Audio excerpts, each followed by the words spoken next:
Amados irmãos, quero convidar você a nós darmos andamento na exposição da carta do apóstolo Paulo aos Efésios. Para isso, então, você vai comigo até o capítulo 1, Efésios capítulo 1,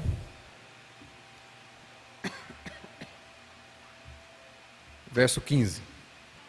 Eu vou expor a partir do 18. Diz assim a palavra do Senhor. Por isso, também eu, tendo ouvido a fé que há entre vós no Senhor Jesus, e o amor para com todos os santos, não cesso de dar graças por vós, fazendo menção de vós nas minhas orações, para que o Deus de nosso Senhor Jesus Cristo, o Pai da glória, vos conceda espírito de sabedoria e de revelação no pleno conhecimento dele.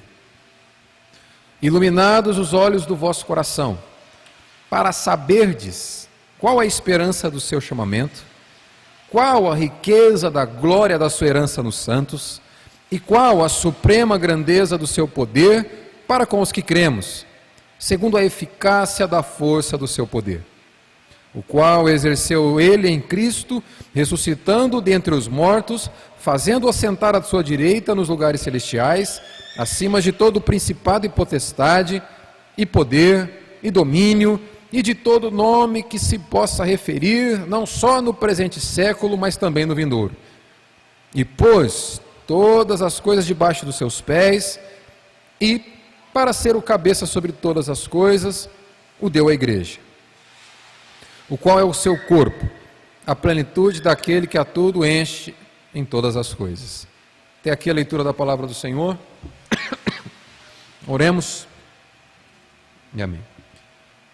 Nós vimos então, na última exposição de Efésios, do verso 15 até o 17, que Paulo, nós estamos diante de uma oração do apóstolo Paulo, e a oração ela sempre tem motivações e desejos. Nós oramos motivado por alguma coisa, não foi diferente com Paulo. Paulo ora motivado por algo que aconteceu com os Efésios, e Paulo ora motivado por aquilo que ele deseja que aconteça com aqueles irmãos. O que aconteceu então, que isso nós vimos na exposição anterior? Paulo ora por saber que a salvação soberana de Deus alcançou aqueles homens. O Deus Pai elegeu e predestinou aqueles homens. O capítulo 1, verso 3 em diante vai nos mostrar isso. O Deus Filho redimiu e perdoou aqueles homens. E o Deus Espírito Santo está assegurando ou garantindo com que aqueles cristãos percorram a sua caminhada e cheguem até o destino eterno diante do Senhor. Paulo ora agradecido a Deus porque isso aconteceu com aqueles irmãos. Paulo ora porque há evidências de conversão verdadeira. E por haver evidências de conversão verdadeira no meio da igreja, Paulo ora também agradecido a Deus. Quais são essas evidências? Fé em Jesus Cristo e amor para com todos os santos. Amor entre os irmãos. Essas duas características da vida cristã estavam presentes entre os cristãos de Éfeso, e isso fez com que Paulo orasse. Mas Paulo não ora apenas motivado por aquilo que aconteceu.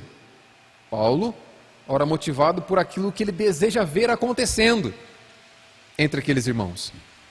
Paulo deseja que eles tenham discernimento espiritual. Então eles oram para que o mesmo Espírito que selou aqueles cristãos, agora reine abundantemente na vida deles. Que eles sejam plenos do Espírito, pleno do conhecimento de Deus, proveniente da revelação, da iluminação do Espírito Santo. Então Paulo ora para que eles tenham discernimento espiritual. Paulo, então, isso foi o que nós vimos até aqui. A partir de então, a partir do verso 18, que é o objeto da nossa meditação essa noite,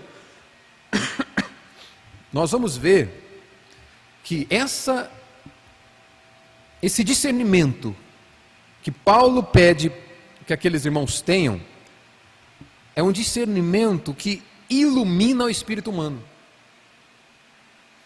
É um discernimento que faz com que aquele homem que até então vivia em trevas, vivia em densa escuridão, agora passe a viver com o discernimento de Deus, com o discernimento da vontade de Deus, provando da realidade espiritual na qual ele entrou uma vez que Cristo o alcançou e que o Espírito habita nele. Paulo ora para que aqueles irmãos tenham uma experiência plena com o Deus que o resgatou, que os resgatou. Todo ser humano vive em escuridão até que Cristo brilhe sobre ele. Uma vez agora que Cristo reina, ou que Cristo salvou aqueles cristãos, Paulo ora para que isso seja nítido. Paulo ora para que isso seja percebido por eles, que eles não apenas tenham a convicção de que um dia foram salvos, mas que eles tenham a convicção de que essa salvação que os alcançou está presente continuamente, e isso deve gerar alguma mudança na vida deles. É essa iluminação que ele passa a pedir a partir do verso 18. Esse discernimento então vem por meio da iluminação do Espírito Santo. De que forma eles passam a ter pleno conhecimento de Deus? Por meio da iluminação. Olha o verso 18, eles dizendo assim: iluminado os olhos do vosso coração. Como Paulo espera que esses homens, que antes viviam em trevas e agora são resgatados pelo Senhor Jesus, como Paulo espera que esses homens provem dessa plenitude do Espírito Santo? Que eles tenham o seu coração, o seu espírito, o seu homem interior completamente iluminados pelo Espírito Santo. A palavra que Paulo usa aqui, iluminados, significa literalmente lançar que nunca mais você seja o mesmo. Muda a ação, te leva a uma ação. Por exemplo, se ninguém te dissesse que furar sinal vermelho é errado e você vai ser multado, talvez você passaria. Se você não soubesse para que serve um semáforo, você passaria por ele. Mas você sabe, você passou a saber que furar sinal vermelho é passível de se gerar acidente e de pagar multa. Quando você sabe, muda seu comportamento. Um conhecimento adquirido que gerou uma ação diferente. Se ninguém te falasse que comer açúcar demais pode fazer mal, você vai continuar comendo açúcar. Até alguém te dizer que isso vai gerar problema, ou até você experimentar o saber de que o açúcar traz problema. Quando você experimenta esse problema, muda-se a ação. É desse tipo de saber que Paulo está trazendo aqui. Eu oro para que vocês sejam iluminados pelo Espírito Santo, para que vocês conheçam algo, e uma vez que vocês conhecem isso, agora vocês vivam de acordo com esse conhecimento. Não seja apenas um conhecimento adquirido para que você tenha uma grande cabeça teológica, para que você seja um grande intelectual do saber, mas que esse conhecimento adquirido resulte em comportamento transformado, em ações. E o que é que Paulo quer que a gente conheça?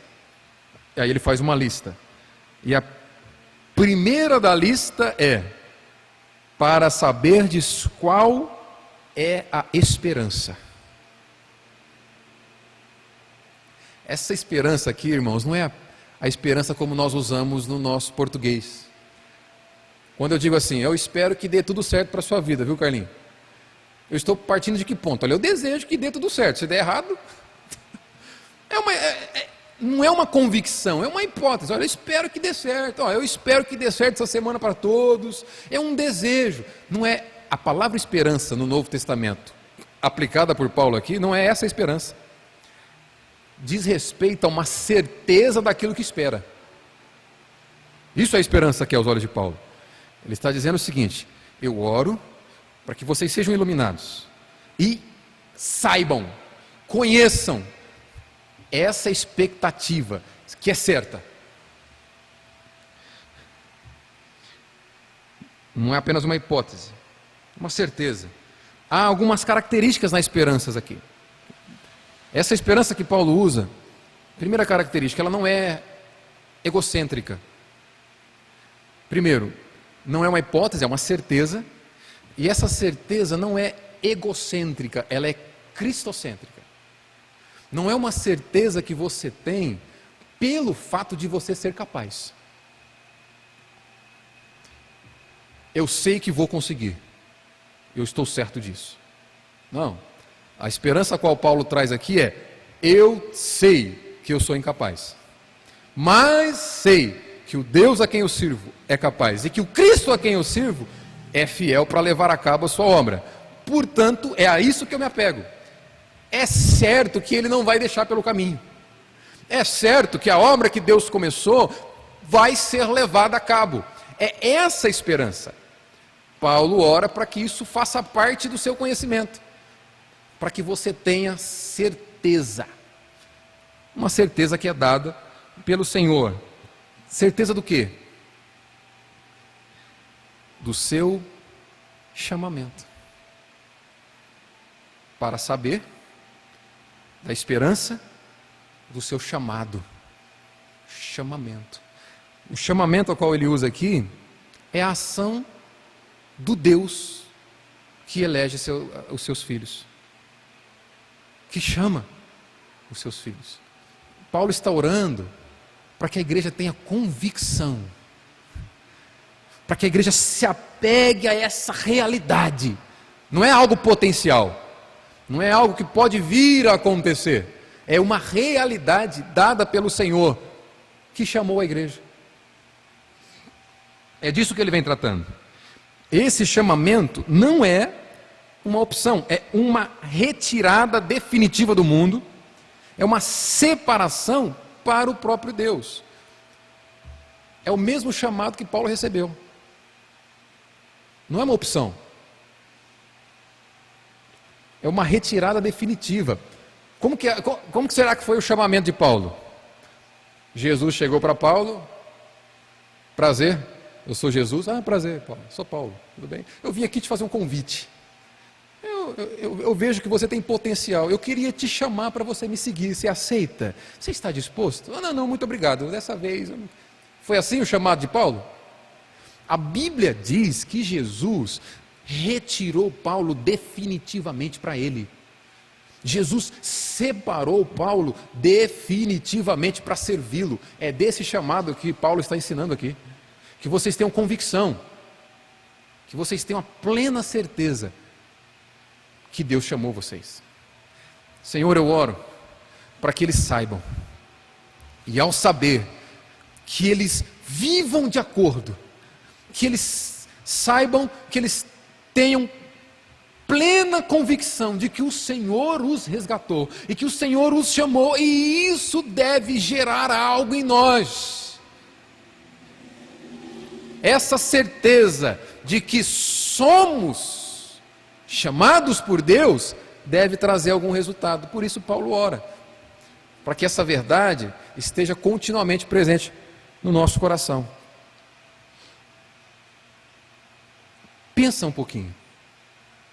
Como é viver com a certeza de que se é salvo? Como é viver com a certeza de que ao fim dessa vida ele passa a provar de uma alegria indizível, incontável, que jamais subiu ao coração do ser humano aquilo que o aguarda? Eu acho que eu entendo porque Paulo ora. Talvez Paulo previu entre os efésios aquilo que acontece conosco. Nós deixamos de sonhar com a eternidade. Ou quando nós pensamos na eternidade, às vezes essa verdade, essa realidade vem para nossos corações como um filme de ficção. Deve ser algo bom. Não vem com aquele sentimento de convicção. Deve ser sublime. E é para lá que eu estou indo. Deve ser sublime. E eu não tenho dúvidas de que o Deus que me chamou é perfeito em seus propósitos para me fazer chegar lá, apesar de mim mesmo, apesar de inúmeras falhas, apesar de inúmeros erros. Ele é poderoso bastante para mudar a minha vida, a ponto de me garantir a chegada até lá e a ponto de me levar a me alegrar com essa verdade agora. Paulo ora, irmãos, para que nós tenhamos a nítida certeza de que pertencemos a Deus. Imagina você, o que é viver os seus dias? Imagina você ser um profissional com a certeza de que é salvo. E de que nada pode mudar isso. Paulo ora por isso. Então, primeiro, ele ora para que vivamos a nossa vida na terra com a certeza de que somos salvos. Segundo, Paulo ora para que nós vivamos com a certeza de que somos propriedades de Deus. Porque nós estamos falando da possibilidade de pertencer àquele que é o autor da existência. Nós estamos falando da possibilidade de pertencer àquele que é soberano e que nem um fio da sua cabeça cai, nem um fio de cabelo, se não for pela vontade dele. Estamos falando de pertencermos a um Deus que governa cada molécula da existência. A voz de Deus governa os movimentos dos seus cromossomos. Paulo está falando da possibilidade de pertencer a esse Deus. E por que isso é tão importante? No verso 5 do capítulo 1 ele vem dizendo isso: e em amor nos predestinou para Ele, para a adoção de filhos. Ele está dizendo, esse Deus que é soberano e que governa toda a existência, estabeleceu que esses pertencerão a Ele, serão filhos dele. Paulo quer que tenhamos certeza disso. Você não precisa abrir, deixa que eu leio. Em João capítulo 6, verso 39, Jesus vai dizer: e a vontade de quem me enviou. Quem enviou Jesus? Ele é enviado do Pai. E a vontade de quem me enviou é esta: que nenhum eu perca de todos os que me deu. A Bíblia apresenta um Deus que cumpre com toda a sua vontade. A Bíblia apresenta um Deus que é poderoso o bastante para reger a existência com a sua voz. Ele vai dizer em Isaías: eu cumpro com toda a minha vontade. E Jesus está avisando, afirmando a partir do Evangelho de 2 João, é que é vontade de Deus que cada um desses que Deus deu para ele não se perca. Pergunto: é possível um cristão viver com a certeza da sua conversão? O que você acha? É possível um cristão viver com a certeza da sua salvação? A Escritura aponta para essa realidade. Paulo ora para que os cristãos saibam disso. E por que é possível viver com a certeza da salvação? Porque nós pertencemos a esse Deus que é todo-poderoso, que no capítulo 10 de João vai dizer no verso 27, as minhas ovelhas ouvem a minha voz, eu as conheço e elas me seguem. Eu lhes dou a vida eterna, jamais perecerão e ninguém as arrebatará da minha mão. É um fato. Pertencer a Deus é um fato imutável. Paulo ora para que tenhamos a certeza de que somos herança de Deus, porque essa é uma realidade que não pode ser alterada. Não se pode alterar o número daqueles que pertencem a Deus. Por isso Jesus diz: os que estão na minha mão jamais sairão de lá.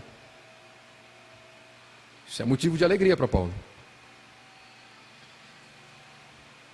Paulo ora para vivermos com a certeza de que pertencemos a Jesus Cristo. Jesus fez questão de que esse entendimento estivesse presente em seus discípulos. essa sublime verdade, irmãos, é uma motivação explosiva. Eu passo a entender por que Paulo ora por isso. E talvez a gente devesse orar por isso também. Orar para que tenhamos essa certeza. Para que isso nunca fuja do nosso coração. Imagine você o que é viver com a certeza de que você pertence a um Deus que é soberano. E que nada nem ninguém muda os decretos desse Deus. Esse é o convite do apóstolo. Então Paulo ora para que saibamos que somos salvos, para que tenhamos essa expectativa viva em nosso coração. Paulo ora para que saibamos que pertencemos a Deus, somos a herança do Senhor. E Paulo ora para nós entendermos que nós já provamos do maior milagre que alguém poderia provar na terra. Alguém já orou por milagre? Quem já orou por milagre? Diz amém.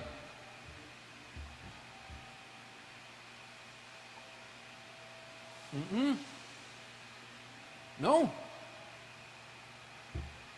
Você nunca cantou aquela música? Faz um milagre em mim. Não? Irmãos, não é problema orarmos por milagre. É óbvio. Nós servimos a um Deus que faz milagres, que é poderoso para fazer milagres. Paulo quer que entendamos. Primeiro, você pode orar por milagre, você deve orar por grandes feitos de Deus. Mas Paulo, com esse texto, quer que nós entendamos que já fomos alvos do maior milagre que alguém poderia provar. De onde sai isso? Verso 19. Paulo está dizendo o seguinte. Lembra? Ele vem orando para que saibamos. É isso. Para que eles saibam. No verso 19, é como se ele dissesse: e para saberdes qual a suprema grandeza do seu poder, para com os que cremos, segundo a eficácia da força do seu poder. Perceba aqui, Paulo está orando, e o objetivo de Paulo é para que nós saibamos, é para que os cristãos de Éfeso saibam. Saber o quê? É provar desse conhecimento pela experiência. Isso que significa saber. É que essa realidade entre em nossas vidas de uma forma que mude nossa forma de pensar e de agir. Isso é saber para Paulo. E ele ora para que saibamos qual a suprema grandeza do seu poder para com os que cremos, segundo a eficácia da força do seu poder. O que significa isso? Paulo usa uma série de adjetivos, ele vai colocando um sobre o outro, para se referir ao gesto de Deus em salvar pecadores. No verso 19 ele vai usar, segundo a eficácia da força do seu poder. São vários adjetivos, é como se Paulo não encontrasse uma única palavra que expressasse o amor, o poder de Deus. Ele não encontra palavras para descrever o que significa a salvação de um pecador, essa que é a ideia. E ele está nos mostrando o seguinte, verso 19, e qual a suprema grandeza do seu poder para com os que cremos. Um ponto a ser destacado aqui, nem todo homem prova desse poder. Nem todo homem prova desse milagre. Paulo diz que esse poder é para os que creem. Vou ler de novo e você atenta-se à palavra no verso 19 para entender. E qual a suprema grandeza do seu poder para com os que cremos? Aí tem uma vírgula, não tem? E ele continua dizendo assim: segundo a eficácia da força do seu poder. Sabe o que significa isso? Cremos segundo a eficácia da força do seu poder. Paulo está nos levando a pensar que, se cremos, é porque o poder de Deus foi eficaz. Se cremos, é porque o agir de Deus foi por meio da força. Se cremos, é porque o agir de Deus foi poderoso. Por isso que ele diz, com os que cremos segundo o poder de Deus. Ele quer que você tenha certeza que existe um Deus que governa não apenas a rotação da terra. Existe um Deus que governa os seus dias, que governa cada adversidade e cada incerteza que você tem, porque a incerteza é sua, não dele. Paulo quer que você tenha certeza quanto à sua vida. Para aqueles que talvez enxergam a vida como uma mesmice que nada muda, talvez a sua vida espiritual é sempre a mesma. E às vezes você pode pensar, o que adianta ir na igreja?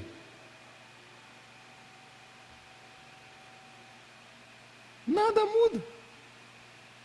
É sempre o mesmo.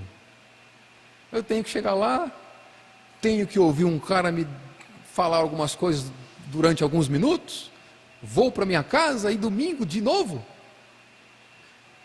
E a sua vida se resume a essa repetição incansável de mais do mesmo. O conselho de Paulo é para que você lance na busca por novidade de vida.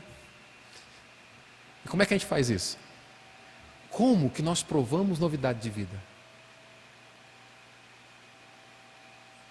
Sendo instrumentos de milagre.